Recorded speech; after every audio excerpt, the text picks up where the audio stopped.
Well, hello. I was watching Bluey, and that's literally the first line. Well, hello. Anyway, good morning. Welcome to Monday.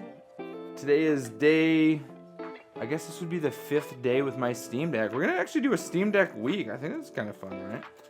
Talking so much about it, you guys seem to like it.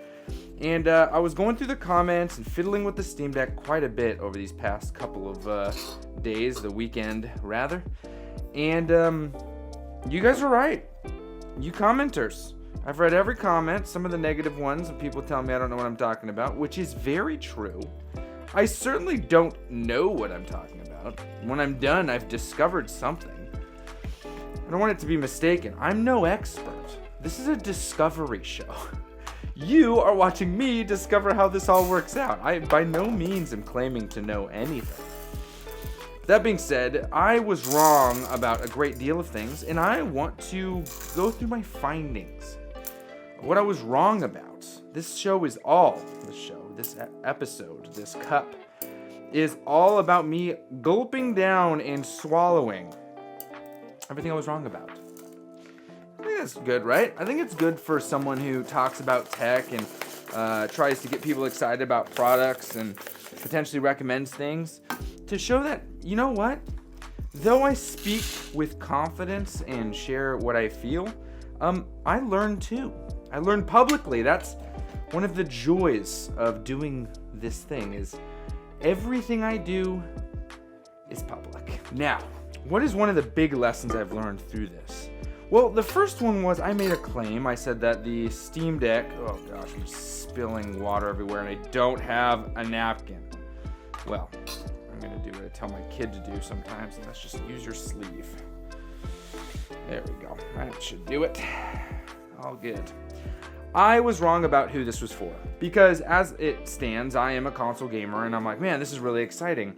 Well, I think that the Steam Deck, I should have been more, thought about it a little bit more clearly. The Steam Deck, what I'm learning, is not for the console gamer. It's that the console gamer is someone who can benefit. That's what it is.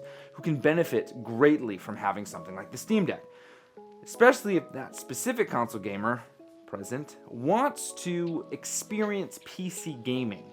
I think that's really the big lesson, I'm learning, is that I personally want to experience PC gaming, and so what I've done is I've got the Steam Deck to introduce me to PC gaming. And so what I mistakenly did was make the assumption that because my experience is that of exploration and discovery, that specific experience was one that was more geared towards, or the purpose of the device, the purpose of the Steam Deck was that very thing. I took my experience and I put it on the device, and I said, oh, because my experience is of discovery and of exploration, this must be what this is for. So the first thing I learned is that this is not for console gamers. Now, someone like myself, a console gamer, is benefiting greatly from it, but by no means do I think that the Steam Deck is for console gamers. What I'm discovering is that PC gaming as a whole is very, very large. I mean, it's massive. And people who have been playing on PC have been doing so for quite a long time. And so one of the biggest things is that their libraries, and that's what it comes down to, their libraries are just remarkably large. I was talking to my buddy, Chase, who's not what I would consider to be an exclusively PC gamer, but he's been using Steam for a long time and had a gaming PC set up for quite a long time. And he's telling me that he has hundreds of games. And that seems to be the norm for people who play Steam, which is crazy to me. I thought I had a lot of games. The more I made the statement that the Steam Deck was made for console gamers, the more I got pushback from a lot of the people in the community being like, dude, that's not true. That's just not what it was for. In fact, the people that benefit greatly are more than the PC crowd. And let me explain why. So you have this gaming setup, this PC setup, right? The not stereotypical. Why do I keep saying stereotypical? My vocabulary is limited. I have like 9 big words and I use them quite often. But you have this delicious cup of coffee, of which I just sipped on. This cup of coffee is incredible. This is, again, the Ursa blend from Bear Coast Coffee, because it has been rocking my world, and this is my first sip, my true first sip. That was so good. But you have this PC gamer, right? Let's just build him out. This PC gamer, this strapping PC gamer, muscular, obviously very, very fit. And what they do is they have all these games that they sit at their PC setup, or stand, because they have a sit-stand desk, because that's the healthy way of going about it. And they are playing their games in this one location. And then a company comes along and says, hey, what if we took this size, this thing right here, and we said, hey, inside of it is a device. And this device can take your very own library, your Steam library, and not all, but a great deal of your Steam library will be able to be taken with you and played on the go wherever you want to go, with cross saves and progression crossovers and all this stuff, and achievements and all of the things that you have done are actually available there. And as long as you're connected to internet, it'll update back and forth, and you can have this hybrid gaming setup. Your gaming PC, your nice, giant, crazy, huge $5,000 rig with your multiple monitors and your beautiful setup, and your slightly less, extremely less powerful Steam Deck, which when you're out and about, you can continue your gaming when you're standing in line or when you're sitting somewhere waiting. Instead of taking out your phone and wasting your time on Instagram, TikTok, or YouTube Shorts, you can be playing video games instead, which is far more productive, I think. In my personal life, I've done the exact same thing. I've actually gone on a 30-day cleanse of all social media on my phone, and I've switched it with video games. Turns out, I've actually completed more video games this month than I have all of last year. I guess this year. We're still in 2023. Pretty crazy, right? I know. All you gotta do is stop looking at social media. Says the man who relies on it for his job. Actually, I don't rely on Instagram, TikTok, or YouTube Shorts because I, against my against the advice of other people who do this and are quite successful at it, I just don't like what it promotes. It promotes very unintentional viewing, and I just can't get on board. Back to what I was talking about. So this device, which I thought was great for console gamers, ends up being even better for PC gamers. And so then I made a couple other statements, which I realized that were grounded in logic, but were not actually... It's not truth, but they weren't actually realistic. Another statement I made was that I like the Steam Deck because I can just plug and play it and we're good to go. And then a lot of people in the comments were like, that's not how you're supposed to use the Steam Deck. Turns out Peach, Babam, Yoshi, Link, Luigi, Mario, Bowser, Piranha Plant, Goomba, Pokeball, and all of the other inanimate objects of which I talked to because I have no friends in the room, turns out I was doing it wrong.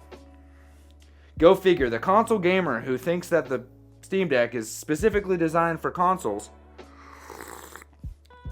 or console gamers rather, was playing the Steam Deck wrong. So my statement was that the Steam Deck is better, or is a better decision or better choice over the Legion Go, the Lenovo Legion Go, and a better decision over the Asus ROG Ally because of its simplicity in UI. While that may be true to me, that isn't actually why the Steam Deck is better. The Steam Deck is better because of has better battery life. And the Steam Deck isn't actually better. It just has different things that benefit gamers in different ways. Another thing I was wrong about. Now, it does seem like there is an overwhelming amount of individuals who do decide to play on these things that would lean towards the Steam Deck. Though I am someone who really wants to try the Lenovo, like really bad want to try the Lenovo Legion Go, but I just don't have the funds for it. If one of these videos hits like 100,000 in a week, I will. But I don't think that 100,000 people want to watch some almost middle-aged man drink coffee and talk about video games. It's okay. The people who are here, I like you. So, where I was wrong about the Steam Deck was I said that you can just choose a thing, and I'm like, I don't want to deal with all the different settings and stuff like that. And they're like, but you're supposed to. You're supposed to spend some time, and that's the PC gaming side of things that I know very little about. You're supposed to get a game. Once you get the game, you're supposed to dial it in, much like you dial in a cup of coffee. Then I'm just realizing the analogy fits. You don't just get a cup of coffee, throw it in the grinder, and just go, okay, and then water, and then you're good to go. You spend a couple cups and you go, okay, so with this coffee, it's a Brazilian coffee, so the altitude is more around this, or it's an Ethiopian coffee, so it's going to be brighter, or it's a Kenyan coffee, so it's a little bit more complex. And with these different things, you want to grind it certain particle sizes, because those particle sizes are going to allow you to have more flavor depending on which region it's from. And then from there, you're going to change your water temperature, because certain water temperatures are better for light roasts. And then if it's a medium roast, you don't want to use as hot of water, because that medium roast is going to be over-extracted a little bit easier than a light roast is.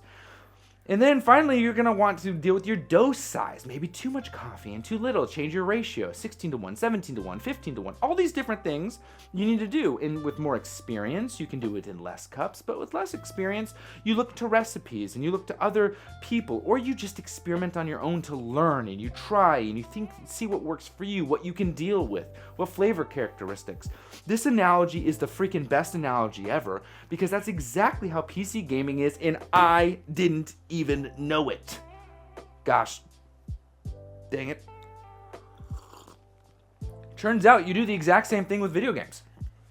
Once the recipe is dialed, much like this Ursa, which I've been obsessed with, I've even changed the brew method to a flat bottom filter versus a cone filter, which you guys have seen, right? The V60, I'm not using a V60. I'm using a Kalita with flat bottom filters and ridges, because that works really well for me.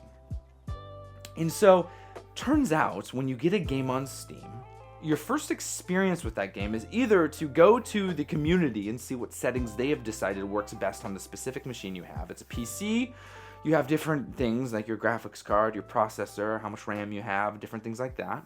Even the peripherals you have, right? And if you don't have proper peripherals to actually experience certain things in certain ways, there's no reason for you to try to get out 120 frames in a game if your display is only 60. Or higher resolution, right? You don't push your game to 4K if your display is at 1440p. Very similar here. You don't try to do something crazy with your coffee if your grinder's not up to snuff, right? If you don't have a burr grinder, now you don't have to have a $500 burr grinder. You can have a $60 hand grinder, but still, nonetheless, if you don't have these things, maybe you don't go as hard in the paint in certain areas. Gosh dang it, dude. Peach, come and hang out with me for a second. I'm crushing this analogy, girl. I'm killing it, dude. Mario, I'll get you involved only because I don't want you to feel like I'm taking your lady. Because I certainly am not. I'm married. She's all yours, bro. Not my kind of girl. I'm not into blondes. I'm more of a brunette kind of girl. Guy. That got weird. Back to the thing. So what I learned was that I'm supposed to take a game and dial it in. So that's what I've been doing. I've been taking Resident Evil 8 and dialing it in. Getting better frames here, deciding I don't need to see as many hairs as I thought I needed to see. I don't need as much lighting effects as I think I need in this. I would like to see a little bit more reflections here. I don't need to see body dismemberment and a lot of corpses on the ground. And in doing so, I am changing my experience to tailor something that I'm more into, but also increasing or decreasing my frame rates and getting a better experience. And where I think the Steam Deck does shine here is that once it's dialed, the features that exist to get you into a game, I think, are a little bit better than something like the Lenovo Legion Go or the Asus ROG Ally. Because as far as updates are concerned, this thing's always getting updates. As far as UI is concerned, there are less things you have to worry about because you're going through the SteamOS Even though that can be installed on multiple different devices, still, the design and the functionality of this does lend itself to a simpler gaming experience.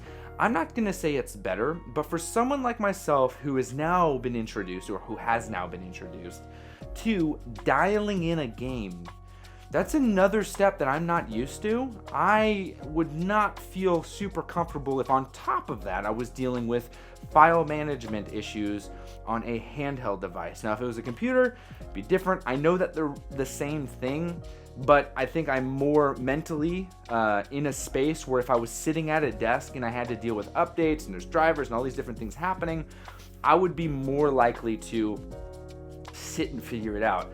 But when it comes to a handheld device like this, especially one that price point of $500 or $600, I'm kind of expecting the experience to be relatively easy to get into. And I will say that is exactly what the Steam Deck is offering me. But this dialing in of a game was something I was super not expecting at all. I was simply thinking you go low, medium, or high, recommended or balanced, or whatever it may be. You choose one, you get after it, and you're good to go. You don't have to do any homework. Turns out if you really want the best experience, and when I mean best, I mean like, I thought it was marginal. No, it's not marginal. Not even a little bit. I was like, oh, I'm getting like an 8 out of 10, and then if I spent another 30 minutes, I'd get a 10 out of 10. It's fine, I'll deal with the 8 out of 10. I was getting like a 5 out of 10.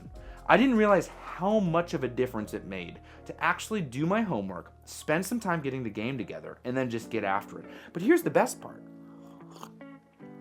Just like your cup of coffee, for the most part, it's not a perfect analogy because if it rains outside, my whole recipe changes. Everything changes. If the dew point changes, everything. If I open my window before I start making my cup of coffee, the whole recipe is different. I'm at altitude. 1200, not much, but my water doesn't even hit 212. I'm in, the United States, so I'm using Imperial. I'm at 210, which is a different temperature because boiling point is lower the higher you go, right? So back to what I was saying. I was wrong about this. I was wrong about this plug and play kind of mentality. That is not the mentality that's supposedly, not supposedly, but you're supposed to approach this. The Steam Deck is so different from something like a Nintendo Switch. So different. The form factor is the only thing that these two share in common. That is it. There is nothing else these two share in common. People who are comparing, I've done it, the Switch to the Steam Deck, there is absolutely nothing other than form factor that the gaming experience has. Because the hybrid gameplay that you can do, that comes with some pretty severe caveats. One is, yes, you can technically do the hybrid thing, and it works okay, but there are things you need to take into consideration, like when you plug it in, you don't want your game to all of a sudden try to push to 4K just because you're plugging into a 4K display, or TV for that matter, because that does take a big performance hit, and you also don't get the textures the way you want. I'll tell you, trying to play my Steam Deck out the box, just default, no adjustment of settings, out, let the Steam Deck do all the decision making, not good. I highly don't recommend it. Despite the fact that there is literally a section on your Steam Deck, or a selection on your Steam Deck, rather, that says recommended, I do not recommend using it. Right? Because the recommended section, the recommended selection, is telling you, hey, this is base, this is the middle, right? 3 out of 5, 5 out of 10. Well, 3 out of 5 is technically 60%, but 2.7 out of 5, that just doesn't quite make sense. Or 2.6, 2.5 out of 5. I'm an idiot. 2.5 out of 5. 5 out of 10. That's recommended. That's the middle. That's balanced. And that is your experience. 10 out of 10 experience, I guess, is technically, if you're taking into consideration what it can achieve, you can achieve a 10 out of 10 if you make its max, the max you can rate. But like, if we're talking about like best experience ever for a video game, you're never gonna hit 10 out of 10 unless you get a better piece of machinery like a PC, or you play it on a console that's higher performance, right? And so, at any rate, that being said, I don't recommend going recommended. I recommend dialing in your game, which I have started to do. That does change the way I approach my Steam Deck, and that has changed the way that I have actually incorporated it into my everyday gaming, which is the other thing I was wrong about. I thought that the Steam Deck was going to be a device that I was like, okay, I'm just going to pick up the indies and the games. I know that Resident Evil is a bad example of that. Same with Ni no Kuni, which I have on there. But I'm just going to pick up the games on this machine that I cannot get on my PlayStation 5 or my Switch or my Xbox, which I'm going to just make this statement now. I'm probably never going to buy a game for Xbox. I am not saying that Xbox isn't a good console. Not at all. Xbox is a great console. But I have no reason at all to purchase a game on my Xbox because I have a PlayStation 5, of which any game that is on both platforms, I'm just gonna want on that because I have a Series S, which is less powerful than my PlayStation 5. And I know what you're gonna say. You're gonna say, but on PlayStation 5, they have that rule that's trying to go across in Europe where you can't sell your physical games. Dude, PlayStation, Nintendo, Xbox, any of them can do whatever they want. PlayStation can say, you can't sell your physical game or else we're gonna come after you because it's legal. All right. Nintendo can say, you can't emulate our games even though they don't exist anymore, and we're going to come after you because it's illegal. All right. Xbox can say, I don't know what they say, actually. I don't think they say anything, which people are like, well, yeah, Xbox is obviously the win because they don't say anything. Sure, if that's the way you look at it, that's fine. I don't care. I don't buy games with the intention of selling them. If one day I want to sell them, Daddy's going to sell. All right? Simple as that. They're not going to come and lock me up. And also, we're in the United States. People are like, oh, Sony's making bad consumer or not pro-consumer. What's the other? Anti-consumer decisions? Yeah, they sure are. Nintendo is pretty ruthless with how they treat streamers. Xbox actually is probably the best company when it comes to how they treat their gamers, if I'm going to be honest with you. But at the end of the day, my experience is dictated by the games I play, not the way that these companies act. And I know that to some people rubs them the wrong way, but my name is Julian Melnick. My name isn't PlayStation Julian Melnick. My name isn't Xbox Julian Melnick. There's no company that I'm going to interact with where I'm going to let them represent who I am. It's just not the way it works for me. I am a dad and a husband and also a follower of Jesus. These are the three things that I care about. Who cares about anything else? I wear black clothes all the time. I have a black hat on and a beard. That's pretty much the extent of my branding. Sure, I use Apple products. Does Apple do things that I disagree with morally? Absolutely. Am I going to sell all my Apple products because I'm going to make a statement? Nope. Why? Because I don't care about Apple that much. There's not one decision that Apple can make that's going to affect me personally. I just don't care. Apple's not going to come into my home and say, you can't do this. If their device doesn't let me to do it, guess what? I don't get to do it anymore. That's kind of where I stand with a lot of these things. I don't think that any company should get any sort of attention in that way. I know that some people feel that it is necessary, and if you're going to do it, to boycott or whatever you want to do towards a company because they make a decision that you disagree with and you're feeling like you're uncomfortable with that decision. I've been down that road many a times, with many different subjects. And I realized that in doing so, I was allowing the company to be more important than it really was. If I don't like a company, guess what? I'm just not going to like them. And if their products are something I don't use, I don't use.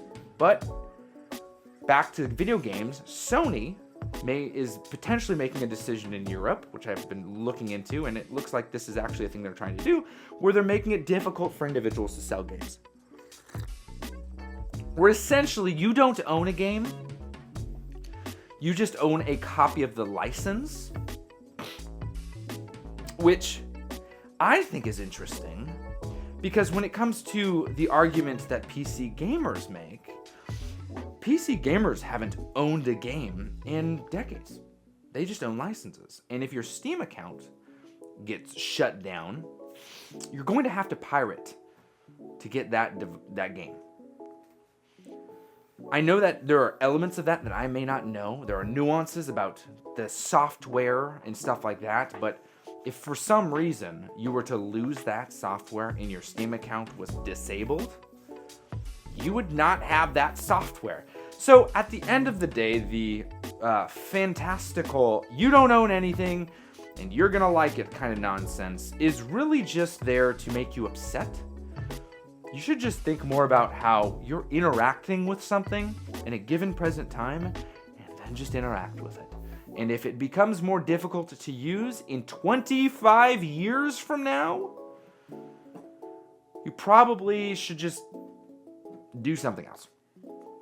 And so back to the video game and the Steam Deck side of things. When it comes to the actual incorporation of this into my whole gaming library, I'm realizing that this isn't going to be a device that I solely use to play the games that I would have a very difficult time finding on my PlayStation or on my Switch or on my Xbox if it's included in my Game Pass subscription.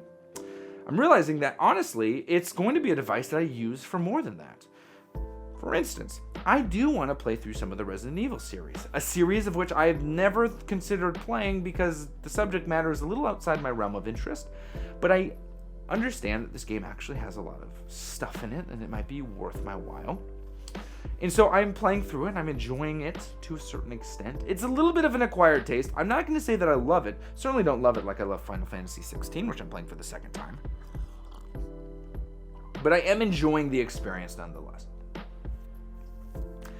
But I'm looking at the Steam Deck and I'm looking at this device as it stacks up in my gaming. I called it something the other day. I forgot what I called it my gaming lineup or gaming something like that. Setup, whatever it may be. And I'm seeing it as a very cool way to interact with this media. And so instead of looking at the Steam Deck as a catch for all the things I can't play, instead I'm looking at it as like, what would be fun to use this device for? And I'm finding a great deal of games that I want to play on the Steam Deck. Stuff like Dave the Diver or Dredge. These two games that are possible to be played on the Switch, PlayStation, and Xbox. But I'm thinking, you know what? I want to enjoy this on the deck. Or looking into emulation, something that I've steered away from such a long time, but learning about emulation on the Steam Deck. And I'm finding that the Steam Deck is not a section of gaming, and this is where I thought it was wrong. Rather, the Steam Deck as a device is more of an umbrella that you have over these. You're not going to play Warzone on the Steam Deck. You can play it on the Legion Go, I guess, but I don't know why you would want to. You're not going to play Fortnite on the Steam Deck. You can play it on the Nintendo Switch. You're not going to play... You can play Apex, actually. You can. I have it. But you're not going to play certain games on the Steam Deck. WoW is going to be hard to play, stuff like that. But for the majority of other games that are available to you, it's really actually quite amazing and pretty cool to use. I can't say I recommend the device yet. That'll be the 7th day of talking about the Steam Deck, which isn't really the 7th. It'll be the 5th video because I'm taking weekends off. So I believe that this is the 4th. So actually, that's tomorrow. Wow, this is day 6? This is day 6. So tomorrow we'll talk about the recommendation because tomorrow will be the actual formal review, the 7-day review, which I think is an adequate amount of time to get comfortable with the device. But I was wrong about these 3 things. To sum it back up and to bring it home as I finish my last sip, I was wrong about how this device is intended for a certain audience. This device is actually intended more for PC gamers. But console gamers can get involved in PC gaming at an entry level by using one of these devices. I was wrong about how this device is to be used. It's actually to be taken care of, and there's more consideration in your gaming experience, and you're going to have a better one if you put the work in. And lastly, I was wrong about how this game catches, or this device catches your games as far as where to sort all of your different libraries. It's not just solely made for PC. It's actually made for all of the gaming stuff and can be very, very versatile. Very versatile, which is super cool. I'm very excited to use it more. I am much happier to use it now than I was before because I finally feel like I have an understanding of how this is supposed to work. But most of all, it's just great to learn. And I'm learning from you guys. Keep commenting, keep challenging me so that we can have this back and forth, because this whole channel, this purpose, is my discovery through video games. All video games, whether it's Nintendo, PlayStation, whatever, that is what it's about. If you want to be a part of live streams or watch Let's Plays, I have a channel dedicated to that. It's called Yo Julian, because that's my screen name or PSN or whatever. Yo Julian. I stream on the weekdays and weeknights, and I will have Let's Play content there because I want to try those. I thought I was going to just stream Fortnite, but turns out I really don't like editing those videos, so that's not going to happen. But most of all, because I need to wrap this up, this is a long video. Happy gaming.